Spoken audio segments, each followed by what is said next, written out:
mindset is the biggest strength I have. I'm an awkward, tricky guy. I'm a right-handed southpaw. Great chin. I speak well nowadays. I never spoke very well. It was never always like that. So boxing gave you a lot of confidence? Oh, loads. Like, people see a confident, mentally invincible guy, but it's not always been like that.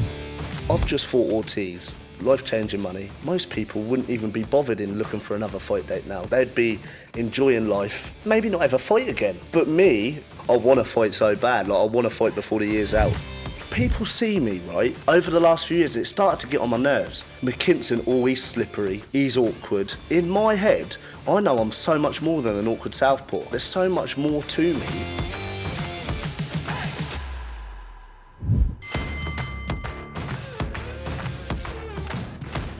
So going into your camp, obviously, we'll talk a bit about Ortiz and everything that's happened, because last time you were on, it was the build-up.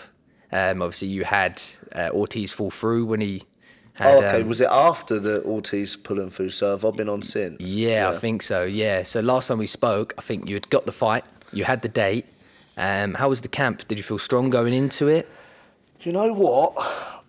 I'm not making excuses, because that was mentally and physically, that was the best Michael Mckinson ever. Going into fight week, it was by far the best version of me that there ever has been, but it needed to be because of the scale of the fight. Now, I got 8 weeks notice. I would have liked a bit more, you know. Not saying the result would have been different, but at this elite level, you'd like more notice. Why is that?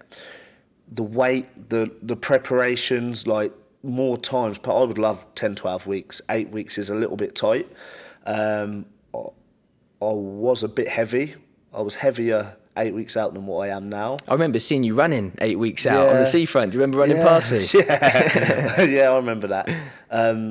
So I had a bit of weight to lose, but it wasn't probably not as much as Ortiz, because he's a huge guy, but for me it was. But the camp went well. I was in Italy for a little bit at the start of my camp, took myself out of there. Midway through camp, I was up in Middlesbrough having some real tough, aggressive rounds with Troy Williamson. Oh, nice. How was that? Tell you the story, right? We was due to go back to Italy, right? And I booked the flights and stuff like that, and it was me, one of my teammates, Matt King, and my dad. Went to Gatwick, checked in, was in the terminal. There's a delay on the flight, so I thought, let's get some food, chill out. It's going to be a few hours. Little bit time passed. I had another click on my phone. Flight's been cancelled. There's no alternative flights until Monday. This was on the Friday. No way. I was like, what's going on here? So we had to get escorted out of the terminal, got our bags, and leave the airport.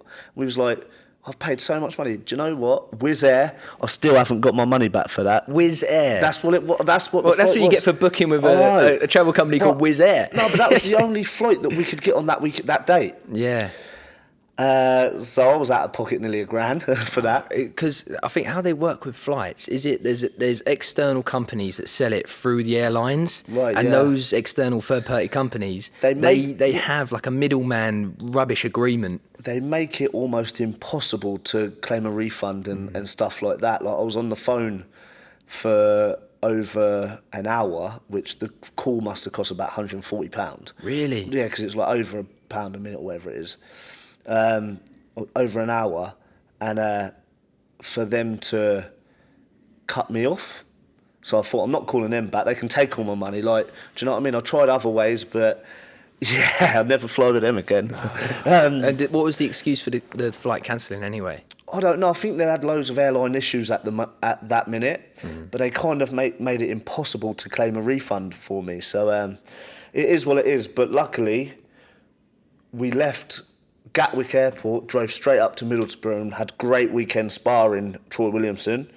Met Tyson Fury that weekend as well, so it was good. I probably had better sparring with Troy Williamson for the Ortiz fight. So every cloud, as they say. Yeah, because he can bang too, right, Troy? Yeah, he looks bang. Powerful. He can bang. He's big. He's very big, aggressive. Some of the sparring got a bit dirty, which was needed. So it was good rounds, and it was worth the however many hours it it took sitting in the passenger seat listening to my dad waffle on to all the way. He's a very clever man, though. Seeing him even when your brother won the British Yeah. title and coming to film Lucas for a bit. Yeah. Just the things he did in the gym when I was watching him. He's a very smart guy. He's got a lot of knowledge. My dad. He's getting a lot more credit nowadays. You know, that was his when Lucas won the English title the other day. That was his 9th title he's won as a trainer. That's 9 titles. Yeah, so Floyd Moore won 2 Southern areas, and Floyd Moore lost his debut to a journeyman, and then my dad turned him round to win 2 Southern area titles. One of them on a matchroom show actually on TV, both by knockout. At what weight? Lightweight. Then he also had a Southern area champion in Paul Morby and Chris Hobbs. They won area titles. Then obviously I've won 4 belts, and Did he ever do any training with Joel? for a little bit early on in Joel's career, but not for his title fights. And then obviously my brother, but he's a great coach, but he's an even better corner man, my dad. I think he's great in the corner. You know, you see out in Texas with, I remember going on Twitter afterwards, and he was getting a lot of praise on Twitter for how good he is in the corner and stuff like that. So he's getting some credit now as a good coach, which is good. Yeah, and back to obviously the camp you said. So Yeah. everything Yeah. was going well. Everything you was felt great. strong. We flew over 2 weeks early, so it was me and my brother, Miles, and my dad flew originally, like 2 weeks, finishing preparations. Things were great. How was it getting used to obviously American time, the weather? Mate, I fought in LA in March, yeah? Texas was double the heat of LA. It was ridiculous. So the time weren't as bad as LA. So a couple of days you were sweet. It was only 6 hours, but the heat, it took a while to get used to it. I didn't have a problem making weight. What did you do with the heat to get used to it? Were you just training outdoors? Just training, yeah. I noticed when I was over there, my runs became shorter. Everything became double hard because of the heat. But, you know, we got it done. We went well in advance to be adjusted. Would you maybe think of having a full camp out there at some point? I've had camps, like 2-week camps, a week camp, like in various countries before. It happens quite a lot. I rarely have my full camp in Portsmouth. I was out in Philadelphia a couple of years ago in New Jersey on my own. That was tough. I travelled quite a bit, but now that I'm at that level, you have to kind of invest into your preparation. So yeah, like wherever my dad says I go. Would you ever go up in the mountains? Of course. Altitude I'd like stuff. harder the better. Is it Big Bear? Big Bear? Yeah, that's like where Golovkin trains. Yeah, so there's lots of possibilities, and now I'm in the kind of the public eye, and what I've done this year. The world know who Mikey Mckinson is now, so lots of opportunities that will come my way. Yeah. So pre-fight, when you was in the dressing room and you Yeah. knew it was the biggest ask, you're Yeah. going against a guy that's 100% knockout ratio. Obviously, you're backing yourself still. What was going through your mindset? Was it different to other fights? Was there... Do you know what? Say all fight week, yeah? All of the media, all the boxing people, they were like they noticed how mentally strong I am. I'm cut a lot different to other people. I'm so confident I could pull that off. I was so confident that, you know, like in the changing rooms, like I felt confident. I had everyone there, like my dad, my brother, like Miles, my physio Cam, my nutritionist Greg, another one of my trainers Mark Coombs. So like everyone was there and things had gone great. Mentally I was on top of the world. Like physically I was more prepared than I ever have been, I believe. And you know, like in the change rooms it was just nothing. But I remember, because obviously the matchroom representatives like in the States were over with us, and was listening to music, and then just before the 5-minute knock, you're on in 5 minutes, I said, let's get some Elton John on, right? And I was singing to Elton John, we was all singing, like it was a great atmosphere just before I walked out. We had Crocodile Rock, Rocket Man, we had a couple of Elton John songs, and it was great, and like the matchroom representatives, like how relaxed and happy he is a few minutes before the biggest fight of his life. I'm mentally cut a little bit different, and then the fight came. Like They introduced me to the ring. I didn't hear my music through the booze. So I just had to walk when they said walk. Until I'd got in the ring, then I heard it. And, you know, walking around the ring, very confident. Then he came out and it was like, he's like a hero. Like, it was unbelievable. But, you know, like, that didn't faze me at all. Went out and, like, our plan was get through the first 5 and then, you know, get to, like, round 7, 8, start pushing it. Because he's never been to them later rounds, and finished strong. I had it in the tank. Like, I've done 10 rounds lots of times at good paces. Now, he set an unbelievable pace. I won the first round, so I've managed to look back at the scorecards. I won the first round.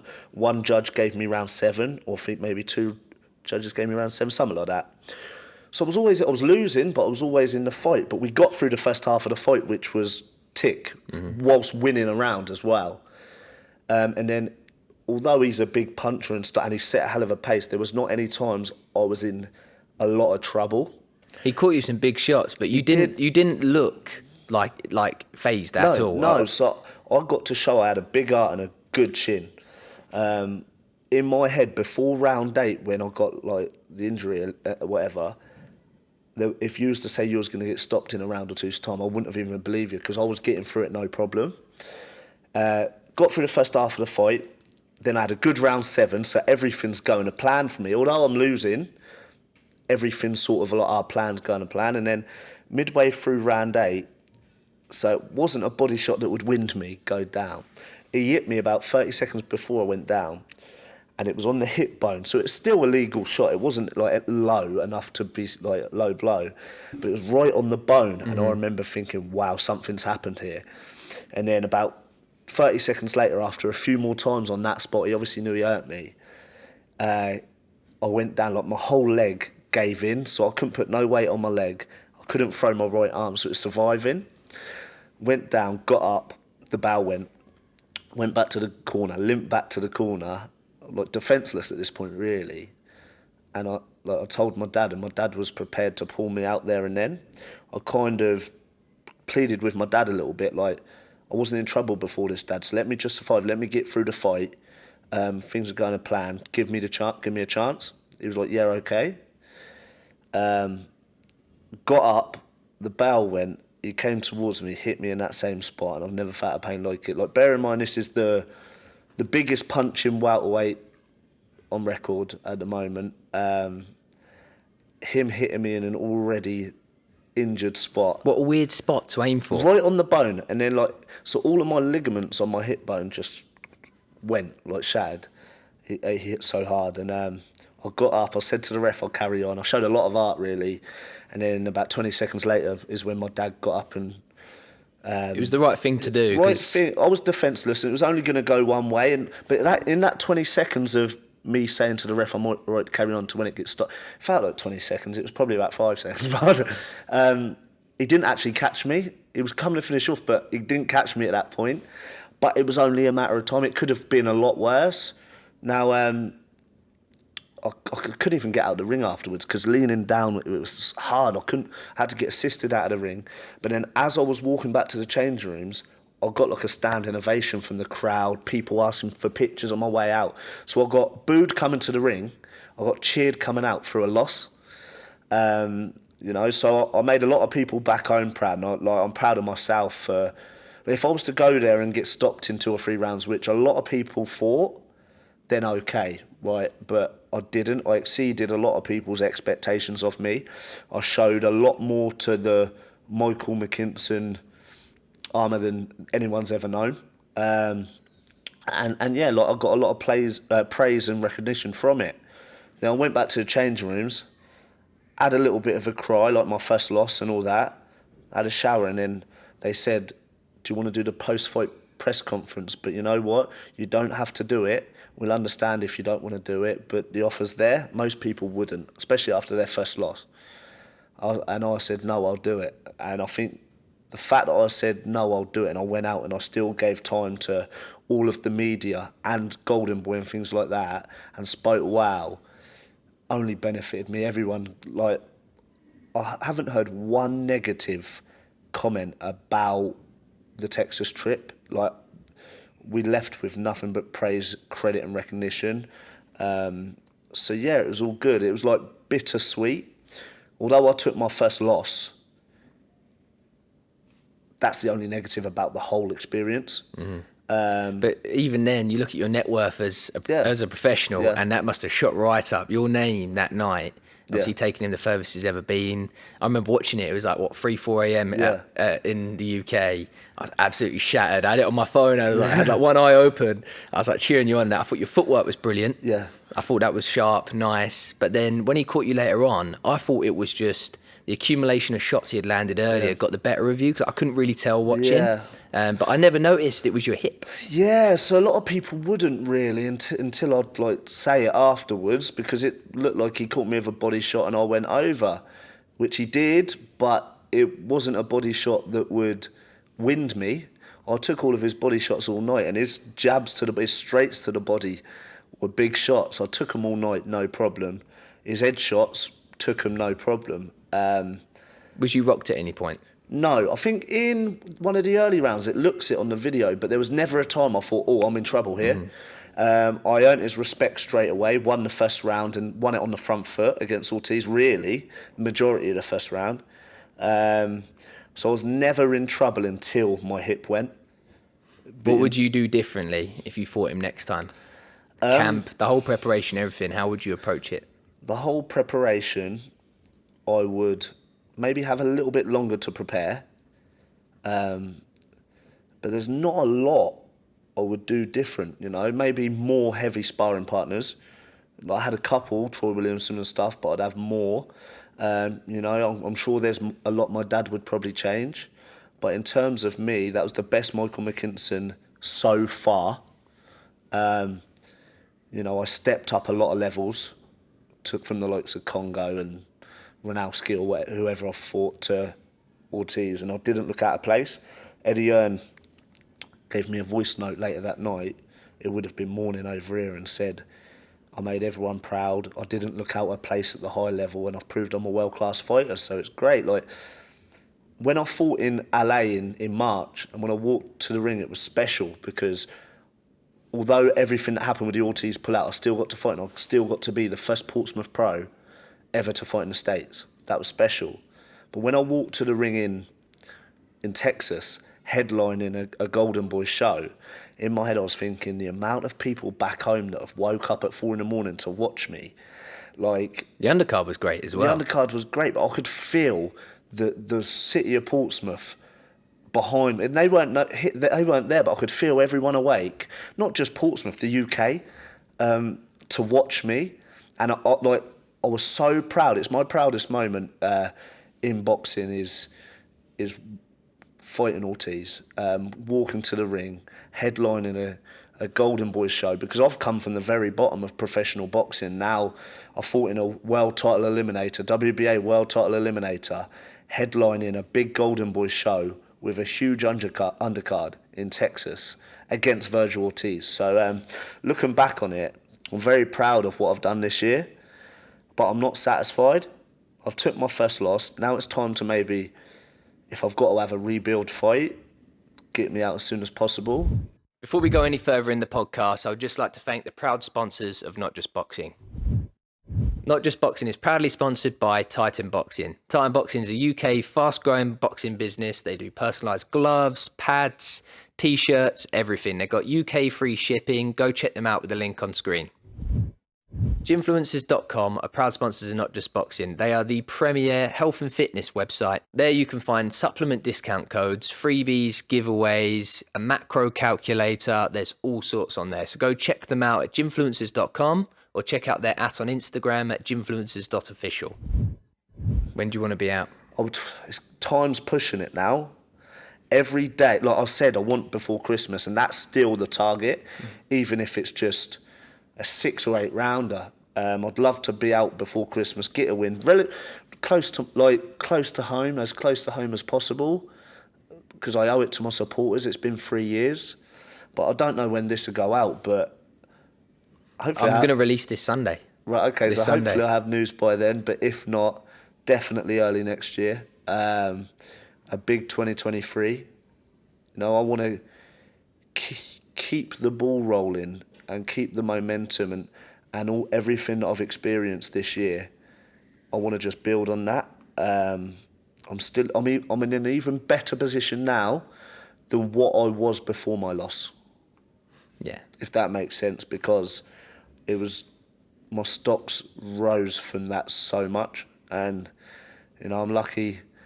You know, I'm lucky to have the team around me, the support around me, and I'm in a great position. So the future's still exciting. Yeah, I spoke with a few friends. I said, I've got Mikey on again. You got any questions? And there was a few, but I didn't know how it was going to go. Of course, it was how you're going to take your first loss. Yeah. But how you've had a loss as a pro is completely different to so many others. Like your loss has been your biggest win as a pro. Yeah. And the way you're seeing it is brilliant. So that's sort of out the way. How do you handle going back to normal everyday life after headlining a Golden Boy show? Yeah. Something that obviously as a kid you probably dream of. You've just lived your dreams. Yeah. You know, you come short, but you took Virgil Ortiz the furthest he's ever been. And how do you go from that to then shopping in Tesco's and, you know, taking the, I saw you went to Disneyland recently. Yeah. But how do you come back? How do you get back grounded so quick? Is it? I think because I came from humble beginnings, and my dad's my trainer and my brother, so we're in a very close-knit, grounded group. That keeps me grounded anyway. You know, I'm still the same person. I still have the same friends. I still do the same things. Like, over the last 18 months, obviously my life has changed, especially this year, but I'm still the same person like I was before all of these big fights. And a lot of people tell me that as well, how grounded I am. Did you not find it hard to adjust in when you come back and it was back to normal? You know, there's no camp. No, not really. I booked a nice holiday. I went to Miami and Vegas, like dream holiday. How was that? Great, it's dream holiday for me. Then me and obviously my brother's just won the English title. So me and him took our daughters and our younger sister to Disneyland last week, like Paris. So I've had a couple of nice holidays. This year I've had some really nice holidays, but it's all earned. But I still do the same things. Like, before all of this, I go to quiz night locally with my friends, couple of nights a week. Where at? To socialise. I'll do a couple, there's loads. I could, like, if I had it my way, I'd go every night of the week because I'm like a bit of a geek. But when was our last one? We was actually at Drift Quiz last night. Is that Palmerston Road? Yeah, yeah. Okay. Did you win? win? I won on Sunday. I'm really good, but I haven't won for a while. There's a lot of good. So we play individually. So we don't play teams. as part of a team. They are teams, but us group that go, there was arguments a few years ago, so we ended up started playing on our own. We go together, sit on the table, because we do the smartphone quizzing, not the pen and paper ones. So it's really good fun. Is there room for cheating on that? No, on the paper ones there probably is, but the smartphone one you can't really cheat, which is better. Yeah. Out of all my friends, I'm statistically by far the best quizzer. Yeah. Yeah. How many of you go? We've got a little group of about 5, 6. Maybe not all of us will go at the same time, but yeah, about that many. We've got a good little group. So I still do the same things as what I did, like when I was a no one. You know, I've still got the same friends. I still do the same stuff, and just You're financially stable now. I'm financially stable. I've got probably more people that know who I am. You know, and yeah, my life's good, but I'm still the same person. That's nice. And moving on to your brother for a bit, obviously the English title, what a great night that was. He's the superstar at the minute, mate. He is. He boxed brilliantly. He could have put him out of there as well. He could have. But you know what? I think I spoke to him and that afterwards. There was a round or two that he tried pushing it on the guy, which he could have, if he forced it, he could have stopped the guy, but he would have got caught doing it. The way he was boxing was so good and so... It was very one-sided. Yeah, convincingly. I think that's why he thought he's just going to carry on. It was a very disciplined, which for Lucas, the camp he had was super disciplined not as in disciplined getting up and doing the training, because he works very hard, we both do, but the way he listened to my dad, the sparring he had was very disciplined, like doing specific things in the sparring, in the fight as well, because Lucas is a bit of a fiery character, and the way he spars normally is not the way he fought that fight the other day. A lot of people were surprised, like, he was a better boxer than me. You know, like, more skillful and at times than me. And I'm the boxer of the family. He's normally aggressive. So, yeah, I'm really happy for him. We both turned pro, and I've said it loads of times, we both turned pro. I was 2014. He was about 6 months later.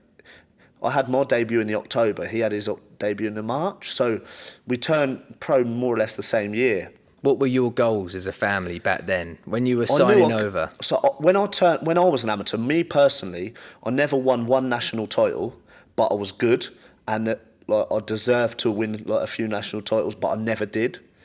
So as a pro, there wasn't a lot of people that thought I would go anywhere and win anything, but I did think I'd win something, whether that be a Southern Area or English or something along them lines. I surpassed that straight away. Like, my first title was the WBC Youth, which it was a title that Canelo had, Tim Bradley had, all stuff like that, like 6 years before me. And I won that on the road in Swindon. So I've won good bouts, and I've had, like, especially since the Congo win. But Lucas, who's just as good as me, got great potential. He's had bad luck, fight pullouts, and he's had to watch me have more success and all stuff like that. But he's just as good as me, you know. So I was so happy that he finally got what he deserved for a long time the other day. Now he's got a little bit of momentum. It was his first fight in a year, and he won it so one-sided. You wouldn't think so. No, and so now he's got something now. It's his first title, I believe, first of many. For him now, I just want him to keep the ball rolling and you know, have a big 2023. How many times do you have to defend it to keep it? Is it twice? No, you have to defend. So he won the English, but the British title, you have to defend 3 times to keep it outright. I think the English title, you just keep anyway. Oh, that's but, good. Yeah, but the only problem is, Lucas won it, 3 weeks ago? Yeah, oh, he's still not got it, He's still not got his belt. I think, like, the promoters should have been a bit more, like, they knew well in advance there was an English title for months. But because Lucas and the guy he fought weren't promoted by the promoters that put the show on, I didn't think they had a lot of care in it, if I'm honest. The co-main events got their belts. Exactly. And, you know, Lucas was the main event and they didn't have an English title bout. I think that was ridiculous. Not very fair at all, but, you know, me and Lucas have had it hard in our whole career, and not many people favoured us and respected us, and we've had to go out and earn it the hard way. So, you know, he'll get his belt soon, however long they want to take to send it out. Then he can start having pictures with it and stuff, because at the minute he's not had one picture with his English title. That is shattering. That's, to be honest, that's like, you go to an amateur show, you're guaranteed something. Yeah. Like, to be headlining for an English title and to win it and to not have a belt, that's shocking. Now, I know the promoters were blaming the border control, but it was the promoters' fault. It was because they had so much time to say, like, and stuff like this. It was 3 months it was announced? announced? Because he was originally fighting somebody else. So, yeah, you shouldn't be blaming other people because it was the promoter's fault, but it is what it is. Lucas got out, he got the win. That's all that matters. That's all that matters, and now we move on. Yeah. So what's his plan? Is he ticking over now? Does he want to defend it? Maybe. Well, we was loving life in Paris last week, Disneyland. Were there drinks involved? No, not for me, because I'm planning on trying to get something. So not for me. But how are you looking weight wise? Do you know what? I'm a lot lighter than now. Obviously, I'm still a big welterweight, but I'm lighter now than what I was 8 weeks out for Ortiz. I was quite heavy 8 weeks out. I had 2 stone to lose for the Ortiz one. I'm about a stone and a half out from welterweight. But, you know, it depends what weight on my next fight's going to be at. If it's not for a title or championship, I may not fight at 147. You know, so that's not an issue. What weight's Troy? He sits a bit heavier than you, didn't he? And he Williamson. Yeah, so he's... Because he's fighting Josh Kelly in December. Yeah, so he's super welter, but he's a very big super welter. He wouldn't be... he wouldn't be walking around near fight weight at all. Yeah, that's because I was wondering, He's like huge. when you look at him, obviously and called the Trojan, you do wonder he's just a how big big guy, he is. big strong guy he is. What do you reckon's going to happen with him and Josh? That's a great I fight. think it will be a fight of two halves, possibly. Josh is a great... I've sparred both of them. Josh is probably one of the most talented fighters that I've sparred, but he hasn't really shown his potential in his fights. You know, like although his one loss was Avanesian, he boxed amazing for 3 or 4 rounds, then fell apart. You know, so I think he there will... was underlying problems before that as well. Obviously, he's not going to have any excuses. But I don't... Even his wins, he hasn't looked amazing. Early on when he first turned pro, but like he hasn't looked great. I've sparred him. He's a great fighter. He's a very talented fighter. But you know, I think the fight will go. Josh Kelly will definitely get a lead early on. He'll definitely get a lead early on. Now, it's how he finishes the fight, because Troy Williamson will be there, will be aggressive, will be trying the whole way through. So it's down to Josh to not fall apart, because Troy is very big, he's strong. Well, you see him knock out Cheeseman. Mm-hmm.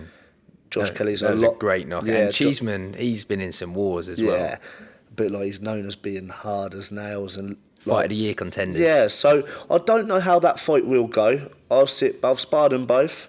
Do you think it would go to a decision? Yeah, I think so. I have sparred them both. I do like Troy. He really did help me out although I sparred him just 3 days in a row. Those great rounds. And I sparred Josh, I think 2 or 3 times in the past. I actually sparred him this year. But yeah, like... Where was that? Was that in... At Adam Booth's gym in... Yeah, I was actually sparring one of his teammates, Abbas Baru, for the first Ortiz fight that got cancelled. Great rounds with him, like great sparring. And at the Booth gym as well? Yeah, and then all of a sudden, we didn't go there to spar Josh, because he's got a complete opposite style of what I needed. Yeah. And then all of a sudden, I get told to come out of this ring to go in another ring and like spar him a few rounds. But I've sparred him a few times in the past, and like I said, he's very talented. What are their strengths? So when you look at both of them, in terms of styles, would you say... I think Josh's skill set surpasses most at super welterweight. He's got a great skill set. It's very flashy. I think he admires it a little bit too much, but his skill set is great.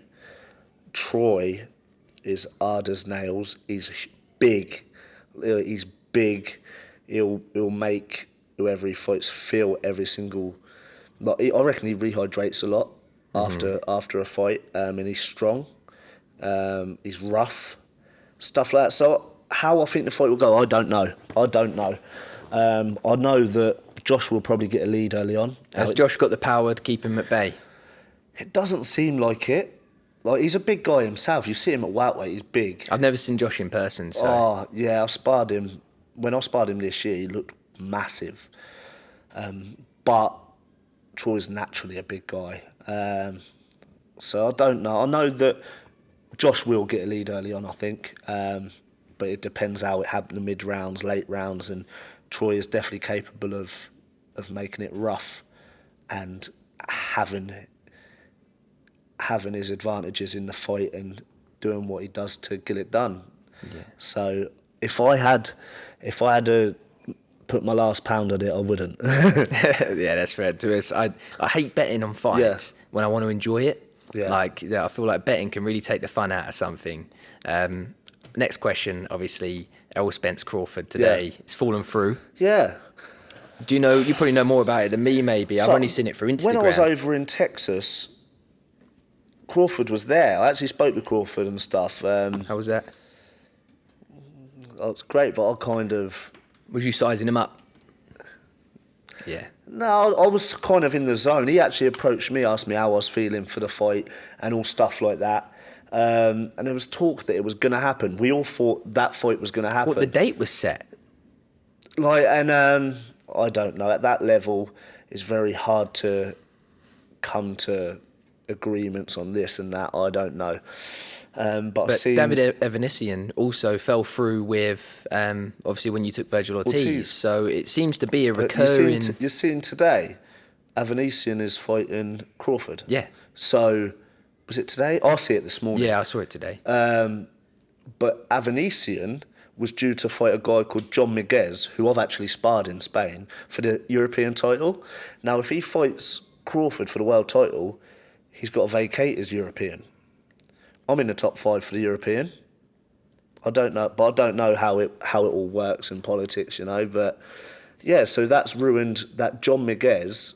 I don't know what his plans are now. Well, surely he would be fighting for the mandatory European but instead. he is the mandatory, so he'd have to fight the number 2, belt, which yeah. is Conor Benn. It won't be him. So, Well, are you ready to talk about that one? yeah, mate. Like, there's a lot of people that are tiptoeing around the fact, and they don't really want to give their opinion because nothing's came out. But the fact of the matter is, he's been tested positive for traces of a drug that you take after a steroid cycle. So like, that's no secret. Like, people that know. So I know they're investigating, and there's probably a lot of legal matters and lawyers, and like involved. And surely this four-year ban that they're talking about, it would have happened by now, wouldn't it? Yeah. I've got a funny feeling he may get away with it, and I don't know the ins and the outs and stuff like that. But how I see it is, it's a drug that you take after a steroid cycle to keep the testosterone in, but flush everything else out. Yeah. Now, people have told me that, like, take steroids. So, that is what it is. Proof's in it. And when you go from struggling against journeyman a few years ago... to knocking out former world champions within 2 years, people do ask that. But at the top level, there's a lot of people that they're speculating there on it. Ortiz, people speculate is. And I remember I did the urine test, the drugs test in the change rooms before the Ortiz fight. And how every drug test I've ever done, it's always been urine. I've never had blood except from so fight ones, it's always been urine.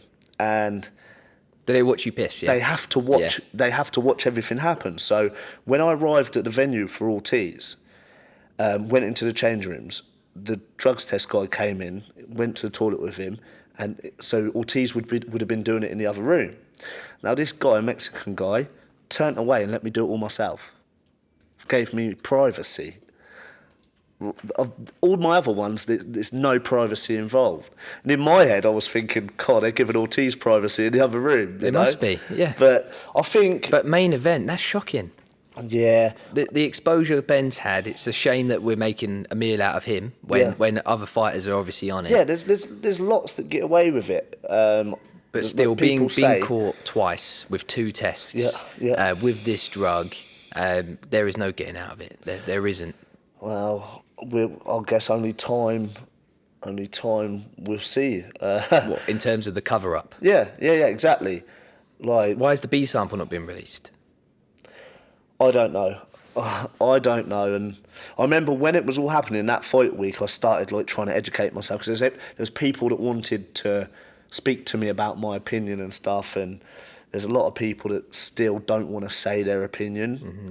Your phone must go off every fight week when it's interested with you. Yeah, I don't mind speaking about my rivals like Conor Benn and stuff when I don't have a fight coming up, because when I remember I did an interview. I don't know if it was one of the boxing channels, and it was a few weeks before the biggest fight of my life. And don't get me wrong, they asked me about Conor Benn, and it must have been Ben and Eubank or whoever. And then they posted and they captioned it, nothing about me versus Ortiz. It was about Conor Benn, like what I said about Conor Benn. And I found that so offensive, because it was a few weeks out from the biggest fight of my life, and they couldn't even caption it anything about things. So I went onto Twitter. Everybody's clicking on it like, completely agree, Mike. And then the boxing channel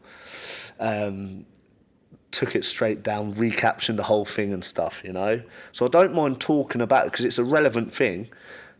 like, especially when I ain't got a fight, I don't mind talking about it. But when I do have a fight, if people ask me questions about Conor Ben, I'll answer. But, you know, the relevant thing is my fight. That's how I look at it. Yeah. When you've been on the podcast in the past, there's no way I'm asking you about other people. Like, obviously right now you haven't got a fight booked, so I'm really happy to talk about this. Yeah. But we've had, 2 other podcasts, and I'm not going to mention it. Yeah. But you see, when I was see you at your call the other day, and I did lots of interviews and stuff, it was the main thing was the Conor Ben one with all of these people, and I remember saying, look, before we get out, let's get the Conor Ben thing out of the way first, and then we can speak about me. I said to one of the people interviewing me, but I guess it's one of them. We're the top 2 welterweights in the UK. I can't walk down through Commercial Road in Portsmouth without somebody mentioning, 1, when's the Fratton Park? 2, when's the Conor Ben fight? I can't do it. So yeah, it's always going to be a thing.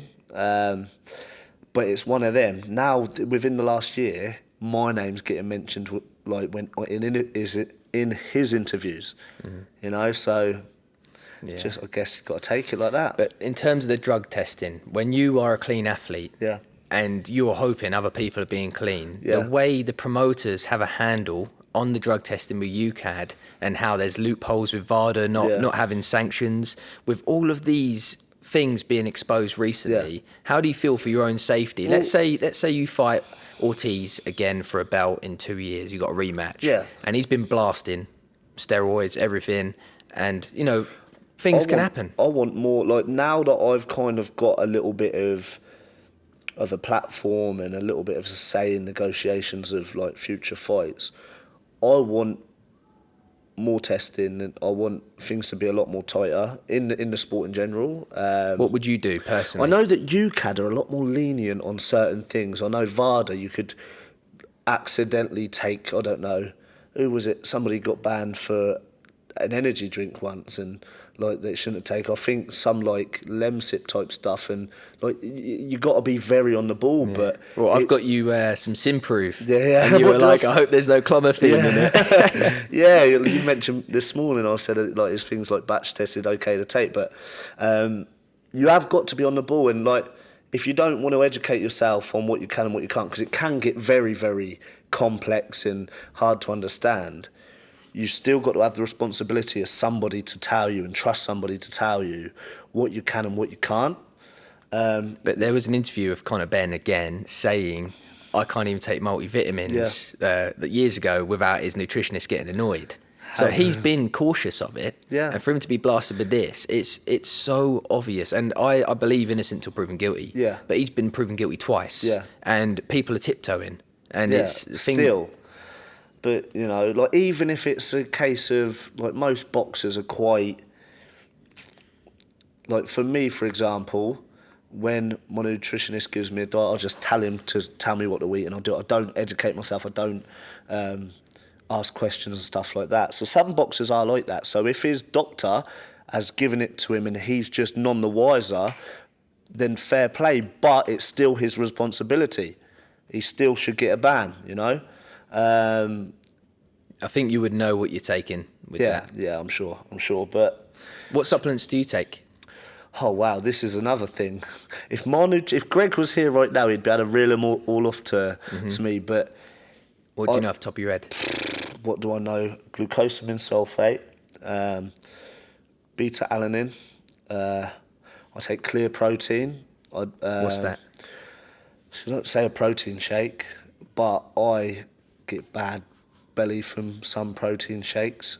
So I just with a clear protein, it's like juice. It's just easier for, like, when I'm in a fight and not, like, for example, if I get a bad belly, like in camp, I don't want that, do I? Yeah.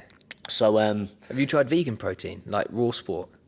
Because there's not really many chemicals in them. Maybe, but at the moment I've been on clear protein. I'm on quite a few. There's probably more than 10 supplements I take, but as it gets closer. Do you space them throughout the day? So I've got, like a... You're like an old man. Old man with that. But I've got one of them boxes, which makes it a lot easier for me. Vitamin D, is that in there? Vitamin D I take. Especially being a British citizen. Yeah. Oh, yeah.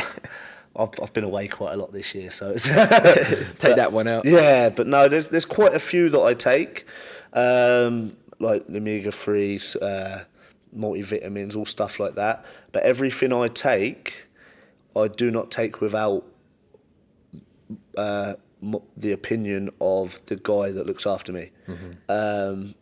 Anything, you know, so that's...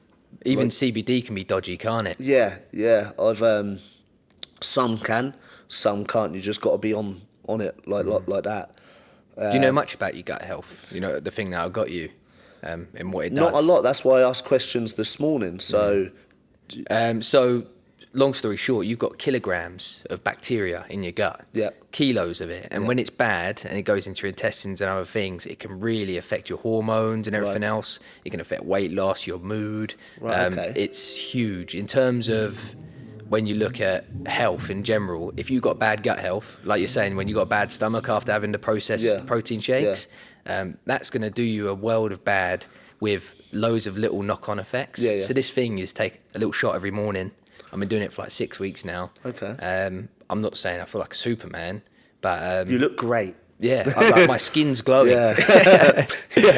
But yeah, it's just something to add to your arsenal, really. Yeah. And yeah, they seem like a good company, so fingers crossed you'll like it, and Yeah. they'll probably hook you up Okay. anyway, being the best welterweight, clean welterweight in the country. Best natural 147 in the country. You should put that as your bio. No, yeah, I should. Maybe that'll start. That's like a little dig. Yeah. I might actually do that. You know what? I'm going to do it straight after this. That's going in my bio. See, like, I love Eddie Hearn, right? I still believe he's one of the best promoters. But how he handled it, it was so sad to see. Like, just the way he was really holding on to it, and how it was only leaked, obviously, in the press, but the way he handled it when it was exposed and how he was covering himself. What it is, like, Eddie Hearn changed my life. Like, Jabba, he changed my life, so I got nothing but good words for him. But I think, could you imagine being a promoter and the money on the line. All this happened within 48 hours when there was meant to be a show that week. But he knew for weeks, and he kept it under the carpet. Yeah, he knew for 2 weeks. Yeah, they did. But I think the amount of stress, I just think nobody had time to think. Like, when that 48 hours, I had to start educating myself. So I started going on to, like, listening to podcasts on Twitter and stuff like this, because I had no clue what was going on. I don't think a lot of people did at first. I think it was a crazy 4 hours for 48 hours for the boxing world. Like, it lit up though. Yeah, crazy. That's what I'm saying. It was crazy. So you could just imagine the people involved. Like, I'm so gutted. I don't think Conor Ben should have came out and, like, made a statement there and then at the public workout at all. Yeah, I'm surprised he turned up. Yeah, there was a lot of shambles that went on that made boxing as a sport look a joke. Yeah. It was an embarrassment for boxing that week. It really was. And when you see how good the UFC's doing, and then the following week you saw the Boxer Show, breaking records, all women show, 2 million viewers. That was unbelievable. Shout out, yeah. Unbelievable that was. Ben Shalom is like, he's doing a great show. Out of all of the shows this year, that was the one I was looking forward to the most, and it did not disappoint. Like, the main event was great. The Chief Support was a great fight. Like, I think Did you think the decision was wrong? With So I was in a group chat, and I had to turn the commentary off after round 6 because it was very biased. Because how I was seeing the fight was not how the commentators were seeing the fight. That's the worst. Now, me and my brother done the same. We wasn't with each other. We both had it one round either way, whatever it went, and we'd see it like that. I had Michaela Mayer by a round. My brother had Baumgardner by a round. But it was by a round. You wouldn't have argued with anything. But if you listen to it without the commentary, if you watched it without the commentary, I did go on Twitter and say the commentary was awful and stuff like that, but I just thought it was very one-sided commentary. That seems to be a regular occurrence for home I'm a big fan of fighters. Baumgardner. I think she's, like... Why is that? Great fighter. She is not boring inside and outside of the ring. You know, her knockout against Terry Harper is when everyone first see her.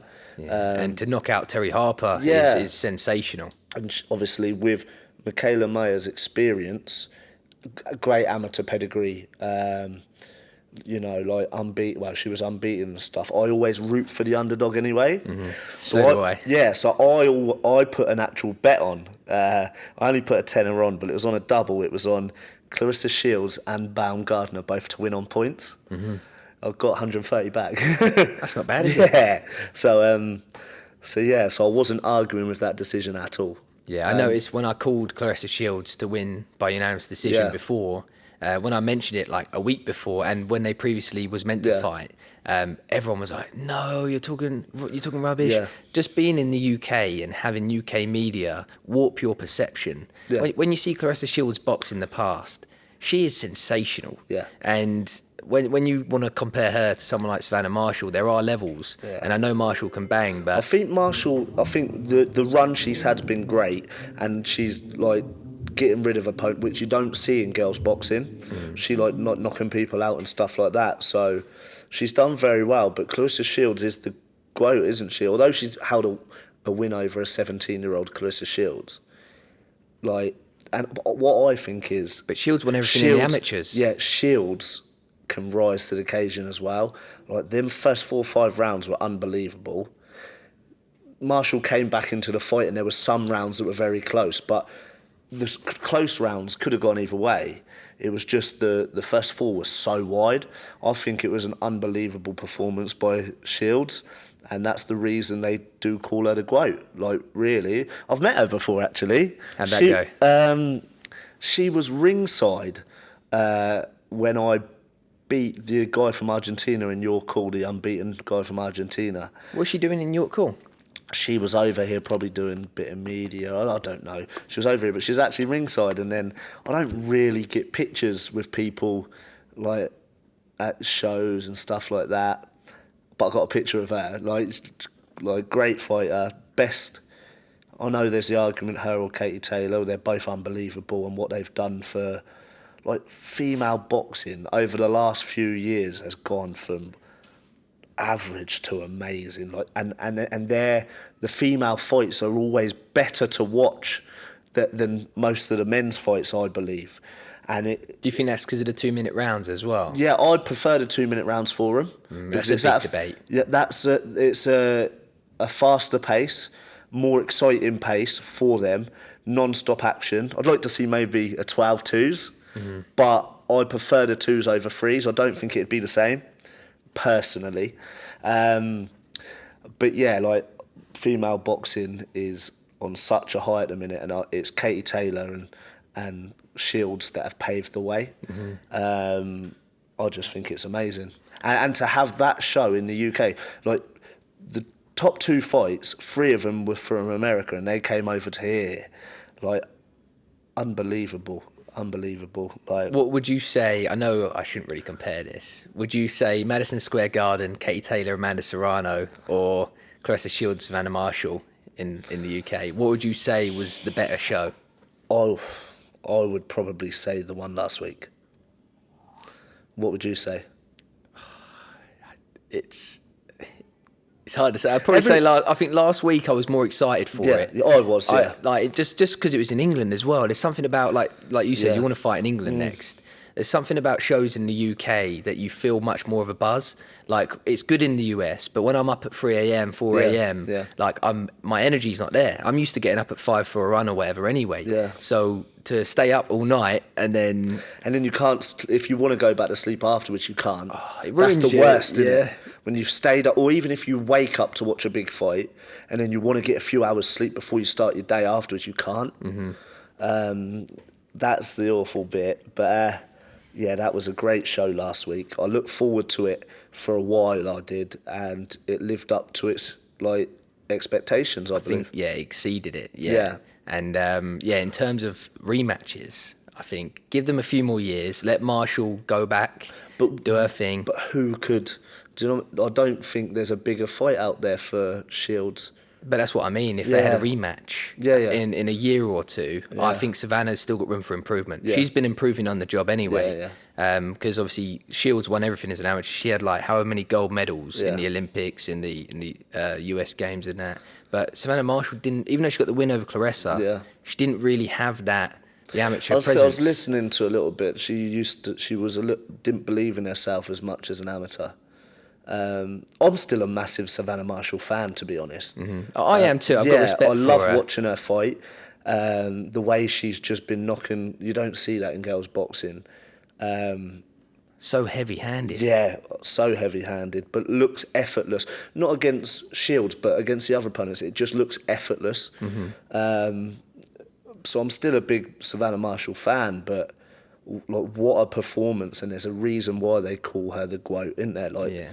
So yeah. I've got Ebony Jones on tomorrow. Oh yeah. And obviously she was on after the fight. I've still not seen her fight yet because, like, I think you commented on a post as well saying all the best fights are floaters. Or so, was it you or Lucas? It might have been maybe? my brother. So we've got the same. Like Gary Jones over at Lee Fitness is my brother. Like has helped us out with S&C over the years. Trains Ebony as well. So same sort of S&C coach. So yeah. What's his name again, sorry? Gary Jones. Gary Jones, doing bits. So yeah, so all like Lucas and like, I've not trained with him since my last fight because I've just been enjoying recovering. Life. Yeah. So but yeah, so we're all on the same sort of thing. But it's Lucas has been the float before and it was horrible. I would never dream to be a float. Yeah. Like, well, you said he was on after you, right? Yeah, after the main event, warming up for like 5 hours. Yeah, it was awful, and obviously no, but is what it is. Still early on in her career. She had a great amateur pedigree, didn't she? So hopefully she does really well in the pro game. Yeah. I know she trains very hard. She had a lot of experience in the army as well, right? Yeah. Portsmouth, and then the army for a few years. I boxed for 2 of the same amateur clubs as her. So I remember her when she was younger. Me, Lucas. What clubs? She started at Stacey. She actually started in kickboxing, but then That's probably why her balance is so good. Stacey Club, and then I think like everyone moved over from Stacey Club to Heart of Portsmouth. Like, so I boxed for all the amateur clubs in Portsmouth. I think most of them. What was your favourite?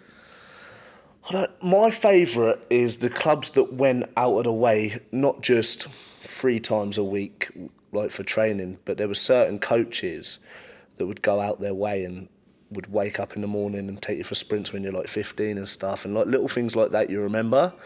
Like I ended my amateur career with Colin Hooker, so I always say he's my amateur coach. He's like Moneyfield, stuff like that. It was great to end it with him. Lucas was with him a bit longer. But then I had people like, when I boxed for Moneyfields before and Stacey, a few of the parents, like my dad, a lad called Sid Williams, his parent Lee Williams, they like trained us outside of the gym, like as well. So on the extra days, in the mornings, weekends, that sticks out for me. Even at Heart of Portsmouth, you know, unsung hero, I say, Paul Capnisi. So he was like the junior coach when we was there. And there was a little group of us at the time, me, my mate Sam, who's still my mate, Harley Odgets, Mateus, who was there for a bit. Paul used to wake up, like pick us up before school and college, take us for a run before he went to work. Now, little things like that, and like Lee Williams and stuff like that, goes unnoticed in the amateur game. If you can do them little things, like to this day, I still look back and think, like, you're an amateur coach that does it for nothing, and you're willing to go that one step further, do the extra stuff. Like, nothing but praise and credit to them. That's great. Not all amateurs do that. The amateur coaches do that. You know? Yeah, well, I've never been at a club where they've even offered that, really. Yeah. Would you ever want to give back? I would. I think after boxing, hopefully I've still got a long time left in boxing.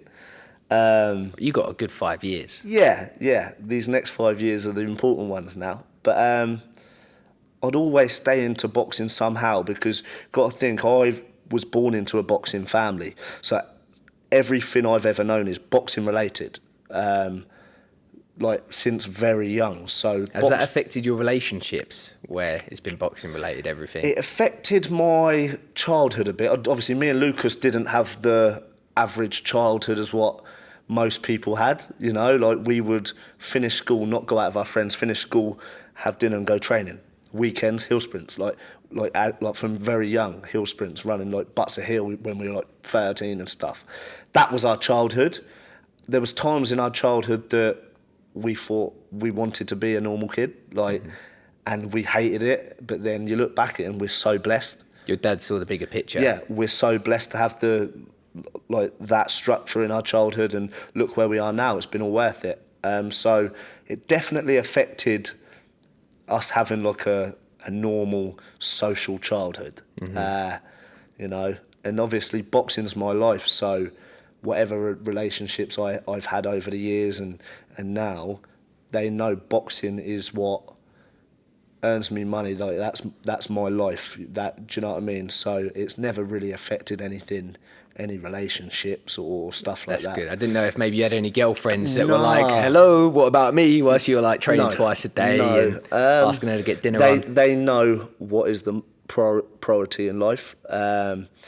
You know, I've invested a lot of years and it's all been worth it. But also, it's affected like social lives. I ain't got the best social life because most of my life is isolated, being in camp and stuff like that. If you want to be great, you will never have that social life. No, exactly. So there's a lot of sacrifices to be made to be a successful boxer. But if it was easy, everyone would be doing it. You know, everyone would be at the top. Everyone would be champion. And you know, I've sacrificed a lot, but from an early age. So every bit of success now that I have is worth it. It's not just what I've knuckled down for the last 8 weeks before a fight. I've been competing 17 years. But like when I was an amateur, although I didn't win national titles, I wasn't like the normal other amateurs, which it's a hobby. You know, we were training most days of the week, me and Lucas. Like, our dad was a boxing trainer, so we've always had it hard from when we were young to now. And now we're both flying. So, what would you say is your biggest strength? Mindset is the biggest strength I have. Obviously, I'm an awkward, tricky guy. I'm a right-handed southpaw. But I think a lot of it comes from, if I didn't have the solid mindset I've had and had to go on the road and fight and be doubted my whole career, I probably wouldn't be as successful as I have. Definitely my mindset. Great chin. I speak well nowadays. I never spoke very well early on in my career. I was naturally a shy. How did you learn that? The amount of things like this and being in the public eye and having to do media and being put in... Like, I still don't like press conferences. That scare me a little bit. But I seem to speak well. Everyone says I speak well. So, but it was never always like that. You can go onto YouTube and find my first ever boxing interview. I was about 3-4-0. It was my first fight in Portsmouth because my first fall was in Belfast. You see me, I was a shell of myself now. I would like literally getting my words mixed up and look really nervous in front of the camera. It's not the same person as what I am today. Naturally, I was very shy, anxious back then. I'm not now. So boxing gave you a lot of confidence. Oh, loads. Like, people don't see the guy. Like, people see a confident, mentally invincible guy, but it's not always been like that. And obviously you're not the finished article as well. No. Like you said, you've got so many more years of improvement. You know what, Ash? Every camp I have, I get better and better. Like I said, that last fight was the best Mikey Mckinson. Every camp I learn more. I'm still learning. You know, I add things to my team. I've only had a physio for the last 3 fights. That's been massive, like, difference to my team. You know, what's the physio done for you? Loads. My physio, like, out in America, he's come out with me. You know, like, especially every fight. Like, I first see him with the Ranowski camp. I had an irritated rotator cuff, right? It was the first camp I worked with him. I couldn't throw my front hook for the whole camp. In the fight, I couldn't either. Did it a couple of times, but I started working with him about 6 weeks before the fight. So first of all, I didn't know what a rotator cuff was. No one's ever said, right, this is what's wrong with you. And then how would you describe it then? When you had the pain, would you just say, oh, my shoulder hurts? Yeah, just I couldn't throw it. It really hurt. And but it's the stuff we do in between camps as well, which was so much important. So that one, in between camps, we fixed my shoulder. You strengthen the shoulder? We have recovery. He gives me, like, we have different phases of camp, and then He gave me exercises to do, and we worked on shoulder stuff after the fight as well. Does he do a lot of micro tears, a lot of small movements and rotations and resistance bands? He's a very smart guy. He's the smartest. I'd love to get him on. Yeah, get him on. Like he's great. He knows his stuff, and when you've got somebody that knows your stuff, you just feel so much more confident in what he does. So that was that camp. My next fight was the Martin camp, and there was a few little injuries afterwards, which worked on. Although I'm only 28, I've done it a long time, and every fight gets harder and harder. Thankfully, I had my physio out in Texas with me, and he said about my hip and stuff. He had me in the pool the next morning, the morning after. What, hydro pool? Just the pool in the hotel, because we had to work with what we done. Because we was there 3 days after the fight, and he gave me a few weeks off, and now we're back better than ever. You know, I've trained with him twice last week, twice the week before. He gives me a lot, my physio does, and it's been a great addition to the team. Does he help you a lot with recovery in general? Yeah. With knowledge as well? So much. Like I said, I've learnt so much since working with him. What have you done since working with him then? Like more stretching, more? Oh, loads more. Because I've had physios in the past, but they had not been physios which I know it's a structured plan and stuff like that. Not recovery, strength stuff to actually prevent injury and like help my injuries grow and stuff like that.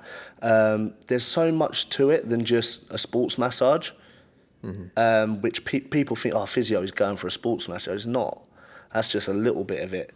I've seen some of the Instagram videos, and it looks decent. Get him on. Stuff, yeah, get him on. He's a good character as well. Yeah. He's a good character as well. I'm hoping he can go into full geek detail, and people can really listen to why he does things. I should have told him to come with me today. It would have been quite good. But he's a really knowledgeable guy, and like a big addition to the team. You know, I've got a great team around me.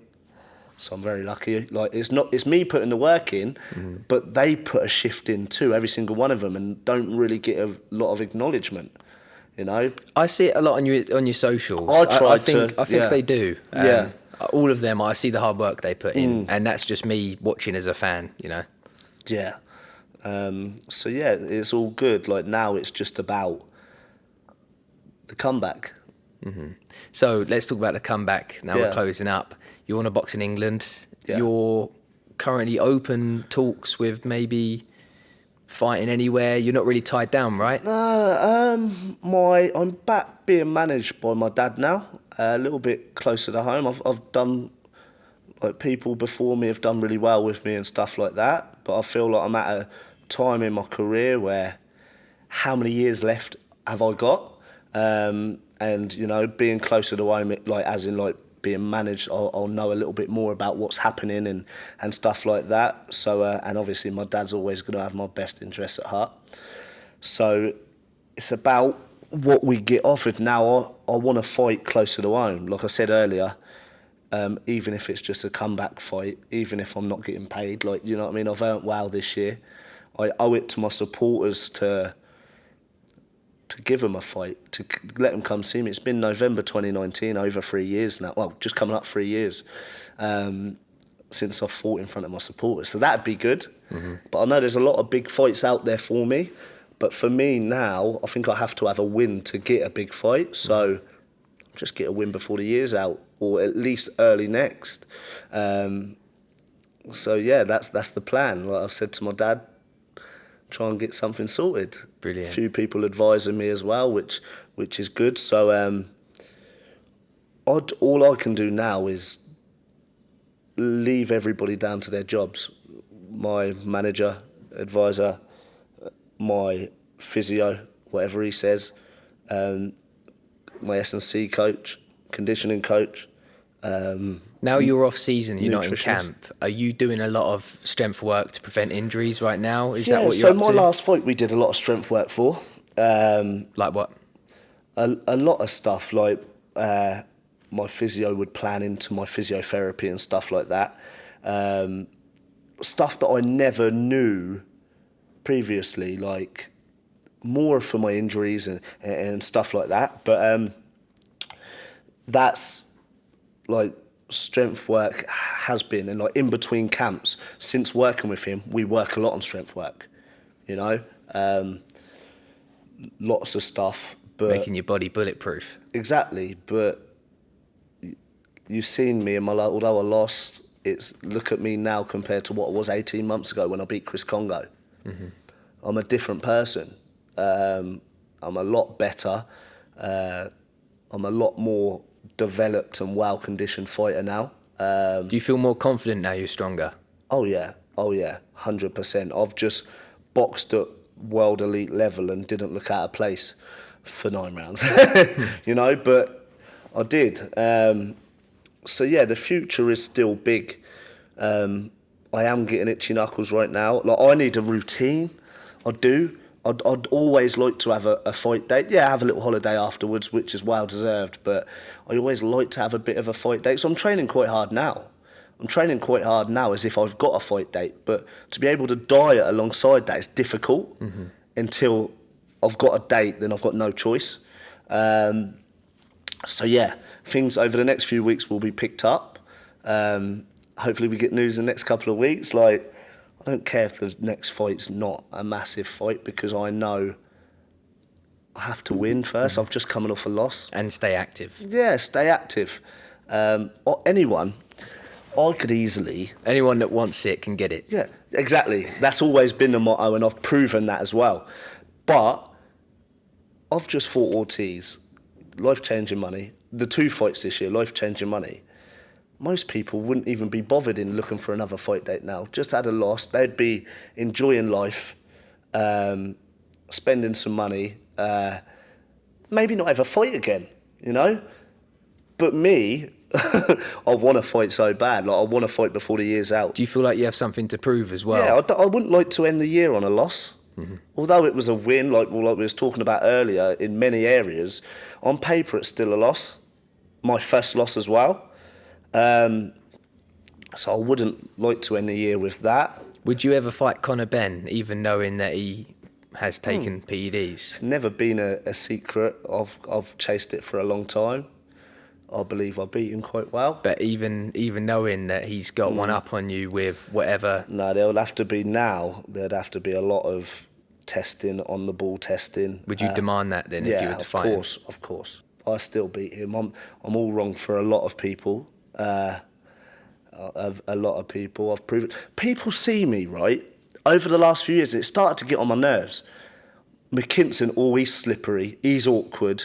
He'll give you an awkward night. He's tricky. And that was all I was ever labelled, an awkward southpaw. I am an awkward southpaw, but it started to get on my nerves because in my head, I know I'm so much more than an awkward southpaw. Mm-hmm. I know I'm stronger than people give me credit for, and my record says. I've got a very good boxing IQ.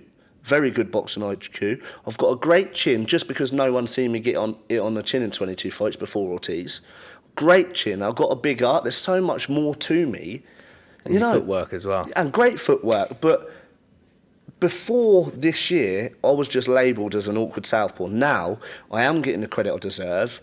I'm guilty of saying you're an awkward southpaw. Yeah, no, because I am an awkward southpaw. But there's way more to the... Yeah, there's way more to it. I am an awkward southpaw, but that was always my title. He's an awkward southpaw. Mm-hmm.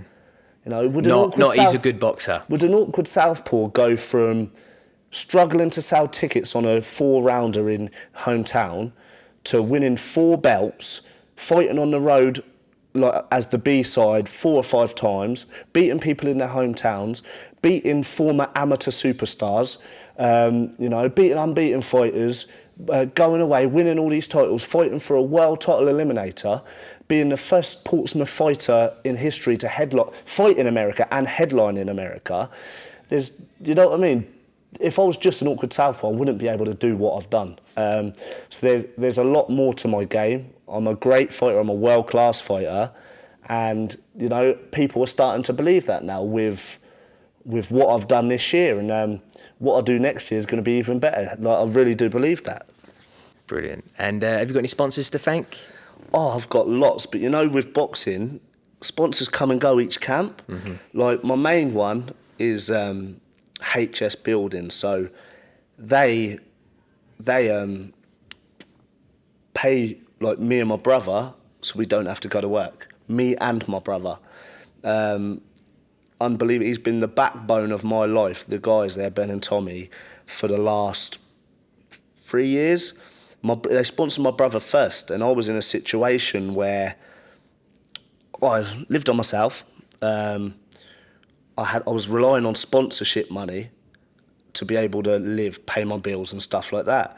And a sponsor, I'll always remember this, 3 days before all of my bills, rent, everything was coming out, was due out. They said, we can't sponsor you anymore.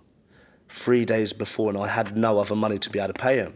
So I gave Lucas's sponsor a text to see if, like, in desperation, he said, we'll help you out for a few months until you sort your things out.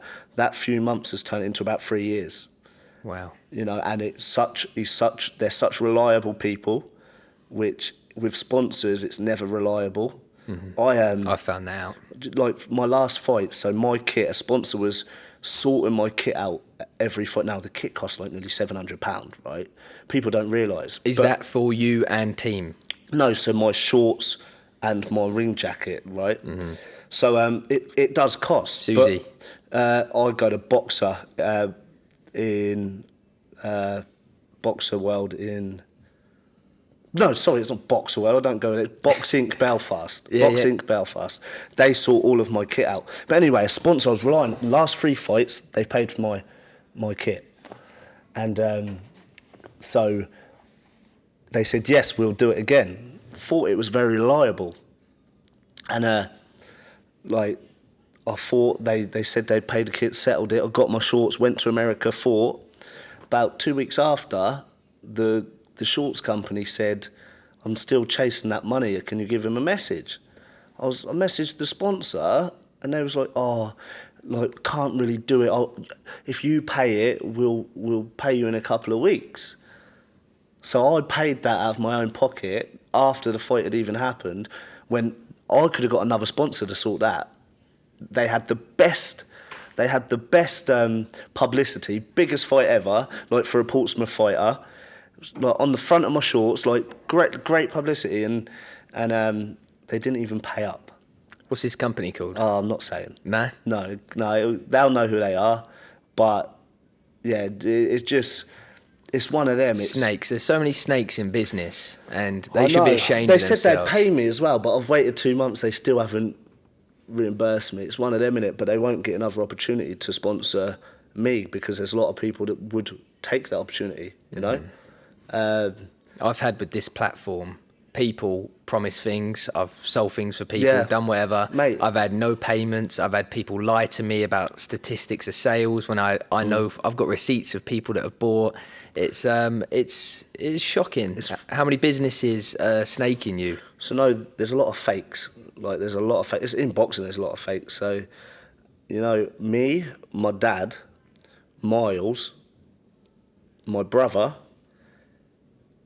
Matt King and Harley all went out and got matching tattoos.